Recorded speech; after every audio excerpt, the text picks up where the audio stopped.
Hello everyone. This is the first video to the Learning the London System series.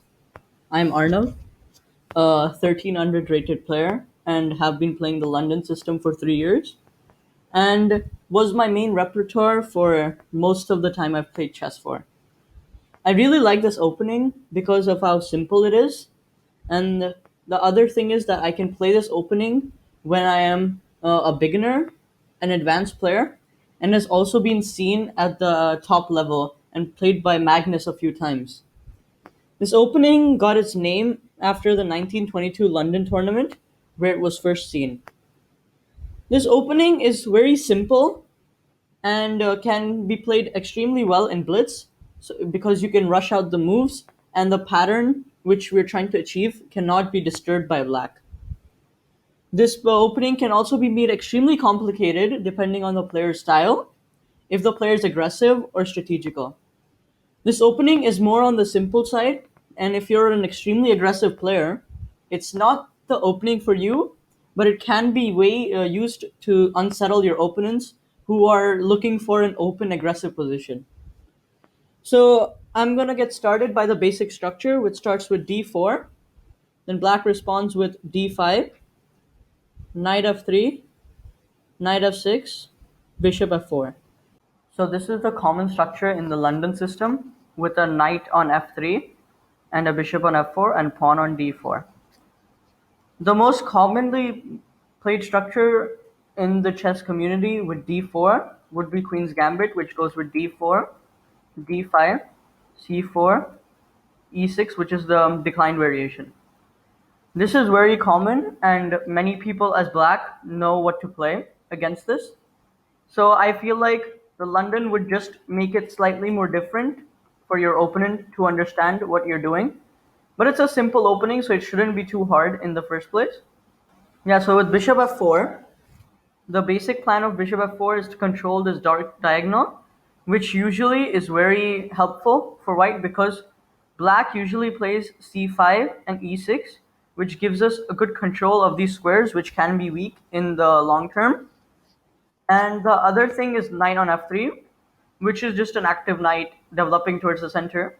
And it hits the e5 square, which is very important in the opening when you're playing advanced variations. So back with the variation, there comes e6. Then white plays e3.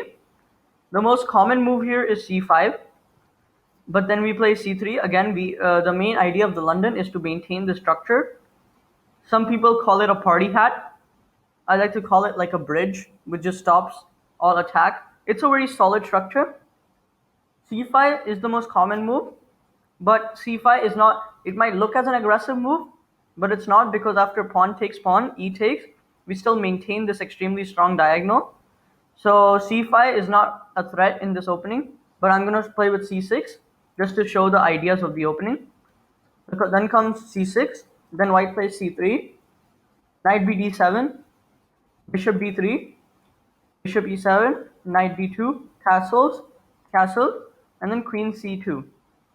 After we get queen c2, the basic idea is we are directly hitting on this h7 pawn, which can be a weakness, which black usually defends with h6. The advantages of playing this opening is it's extremely helpful in blitz, because black does very little to break your structure, and you can easily rush out these moves and play them extremely quickly without thinking, so you don't waste time in the opening. It can also be played in standard games, because white has a lot of ideas in slowly progressing and pushing. You're not going to get an immediately quick attack, but it's an opening where you have to be patient, and so does your opponent. If any player tries to play aggressively or too restlessly, you might end up in problems.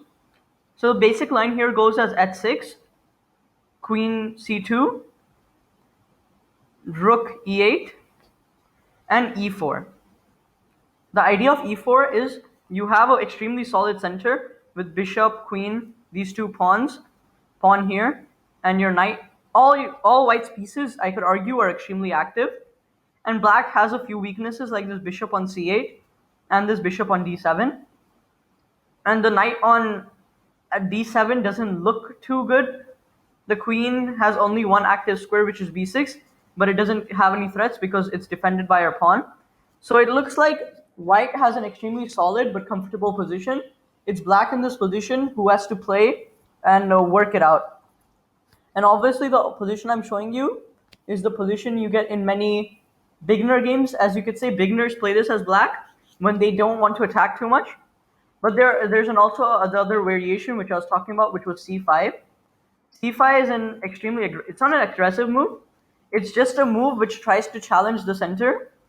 But I personally feel it doesn't work, and it's true that c5 is just a move where you are showing as black that you don't want to be stuck inside, and you also want to play for the initiative with knight f6 and bishop d6 and bishop e2. This shows that black is not going to go down, and even when you play c5, white has an extremely comfortable position because you go with your plan, which is bring your bishop to d3 and bring your knight to d2, queen to c7, and castle. So the variation I'm showing you of the London, this is the slightly, I won't say weak, but a slightly more simple position, which is played more at the lower level. I could say at a rating of under 1300 or under 1200. This is where this opening is played a lot as white. This opening is has a high tendency of draws if black plays extremely precisely, but it's extremely hard to play perfectly with black here. It's just black has to try to exchange pieces if they're here, if black wants any chance of getting an open position. And if you don't get an open position and black makes the mistake of playing c5, thinking that he can shut you down, this is an extremely big mistake because it comes with knight d2, queen c7, and e4 break, which shows that you're going for the extreme center, and white is also trying to put pressure.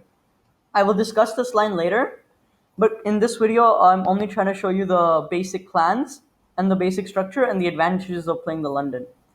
So this is basically it for now. I was just trying to explain what structure you could get, and the structure is extremely solid, and it's extremely hard to beat it again with black. So thank you for watching, and if you like it, please subscribe.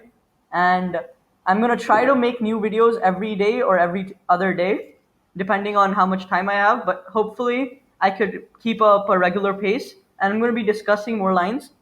In the next video, I'm gonna be talking about an interesting game, which was played just recently, which has a trap, which if you're not careful as white, you could fall into. Thank you for watching.